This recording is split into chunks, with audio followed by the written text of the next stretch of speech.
when I was a 6th grade math teacher, my students used to bring me exoskeletons of cicadas. If you don't know what a cicada is, anybody know what a cicada is? You need to go outside more often, because I'm just saying, I love you. I'm just telling you the truth, because they are everywhere in Charlotte right now. Literally, just go underneath any tree, and you can hear them, and they sound something like this. They go,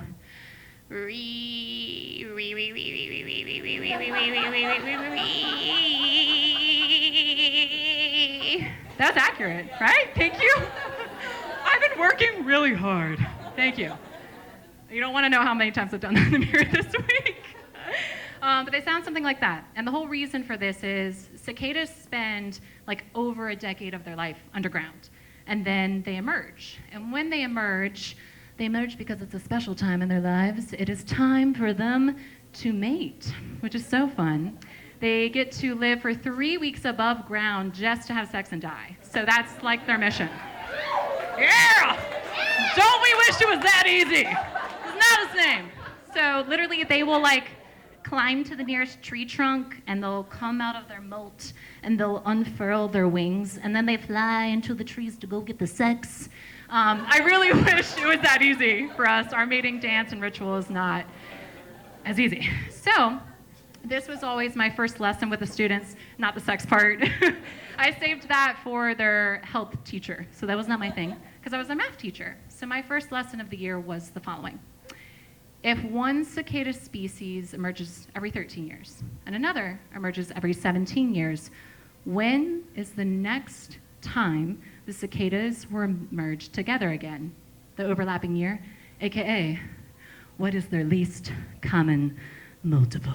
And yes, I was a cool math teacher. They didn't really think that, but I thought it, so it's fine.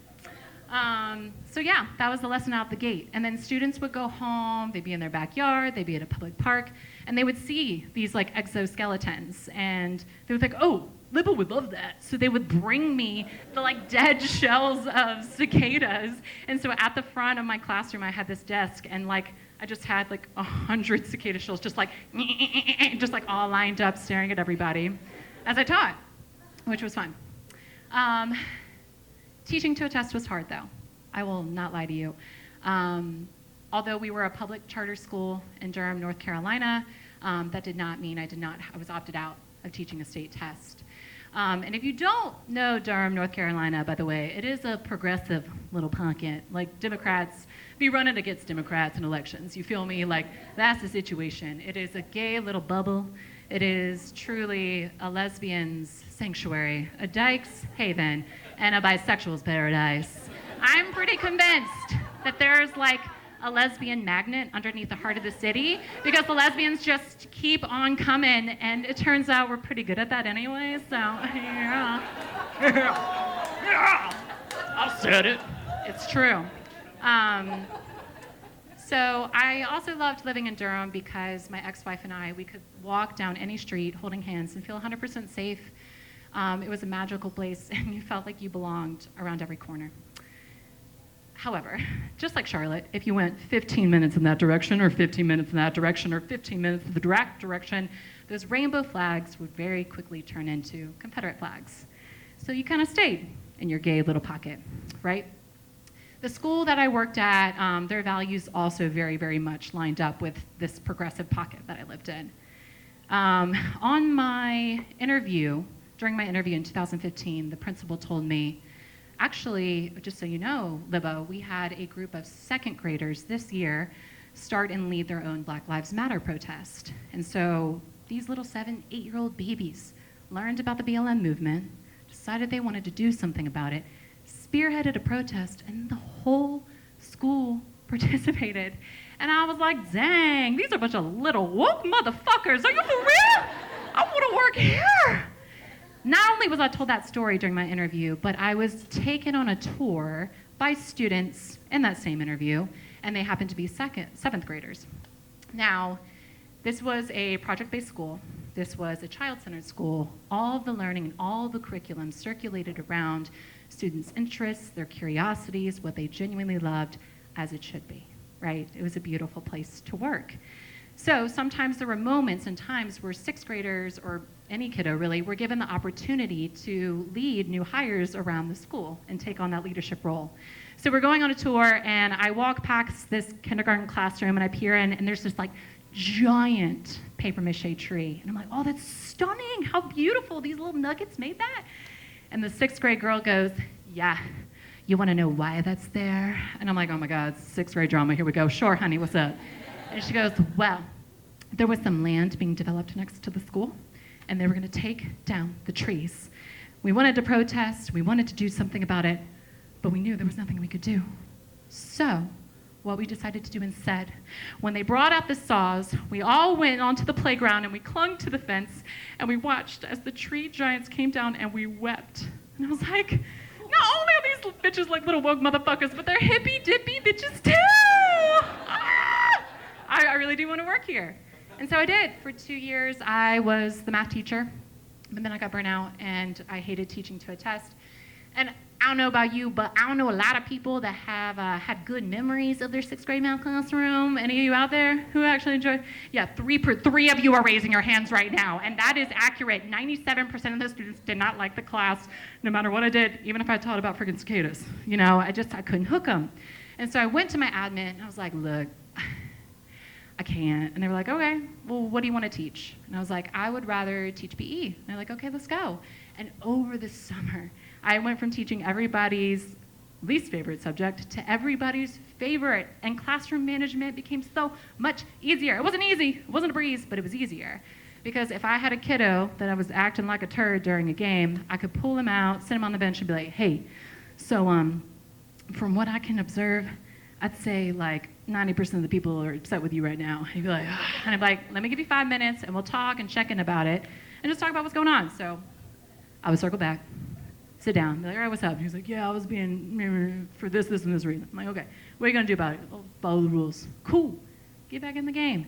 That is a great incentive versus me being in the math classroom being like, hey, you're kind of acting like a hot mess express. I'm going to take away this math test and see if you can hook too. It's not the same kind of incentive, right? It's really not. It does not work the same way.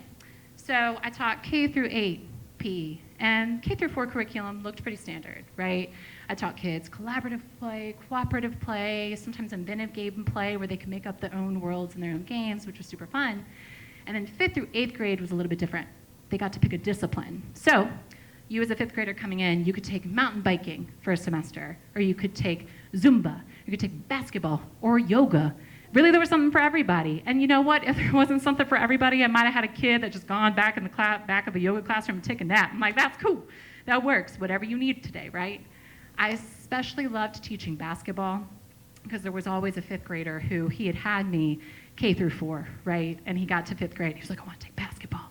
And then come basketball, kicking off the year starting, he would be like, Coach Libba, I'm ready. Let's play knockout. I'm going to school all these people. Let's go. I'm ready to play. I'd be like, all right, chill. We'll get there. And sure enough, knockout day would come. And he'd be like, I'm ready to school all these people. It's going to be amazing. I can't wait. I'm like, you know what? Since you're so good a knockout, could you please help me demonstrate this game real fast? That would be because you're so good, right? And I would proceed to annihilate him in front of all of his peers, and I would knock out that little knockout attitude off of his face. And he was always so floored when the female PE teacher would be him, but I would have to remind him, not only am I your female PE teacher, I am your dyke PE teacher, so let's get a strike. Let's get a strike. Some days, we would do a trash pickup day at like a public park. And that was really fun. Number one, because yay, community service. But number two, sometimes I just like didn't feel like teaching. So we would be like, yeah. And I'd be like, all right, kids, get your trash bags, grab the hand sanitizer, put your gloves on, let's rock and roll. I did have them wear gloves, but there was this one time where I had a child who had a different kind of glove. We are at the public park one day, and I have a child with autism. She screams out, I found a condom, and it's used! Ah! So excited, because she's been learning about it in her 6th grade curriculum. And she's like, it's connect the dots, everything makes sense now. And she was over the moon. Her mother did not share the same enthusiasm as her daughter, so I got to hear a mouthful, but as a result, she bought us those like picker, pincher-upper things with the claws at the end. So I got a free resource out of it. cha-ching, like a teacher will take it, right? I really loved working at the school, especially because my ex-wife and I worked at the same school. And we were out and open to the kids. And not only were we, I would say about 20% of the staff was queer. And time again, I got to see what would happen when kids saw what they could become and they became. I can't tell you, as early as kindergarten. I will never forget, I had a second grade classroom come to my PE class, and they sat down during opening circle and they were like, hey, Coach Libba, we want to let you know, Z now goes by Z, and it's going to use they, them pronouns. And I was like, cool, end of story. Thank you for telling me. And that was the end of the discussion. Because I figure if second graders can get on board with pronouns, the rest of us motherfucking can, right? Like 7 and 8-year-olds, we can rock with it. It was hard to navigate a world where Donald Trump got elected with these kids, especially being in such a progressive pocket like Durham, and having to walk through this new reality with them. Then in 2018, the Parkland High School shooting happened, and having to talk with children about what we would do in that scenario was absolutely traumatizing and one of the worst weeks of my life to go through that with kids. I was becoming really burnt out and burning the candle at both ends. Things were falling apart with my ex-wife, and I was like, how are we going to navigate this in front of our school community? And with a really, really heavy heart and with a lot of guilt, in 2019, I quit teaching. It's been 4 years, and little glimmers, little streaks, little memories have started to come through. As I've been going on walks around my Charlotte townhome, I've been finding the cicada exoskeletons scattered all throughout, and I never ever thought I would be in a place where the former home of a bug would remind me of the former home I had in the school community in Durham, North Carolina. I will always be a teacher. I'm just not a classroom teacher anymore. I've busted down the classroom walls.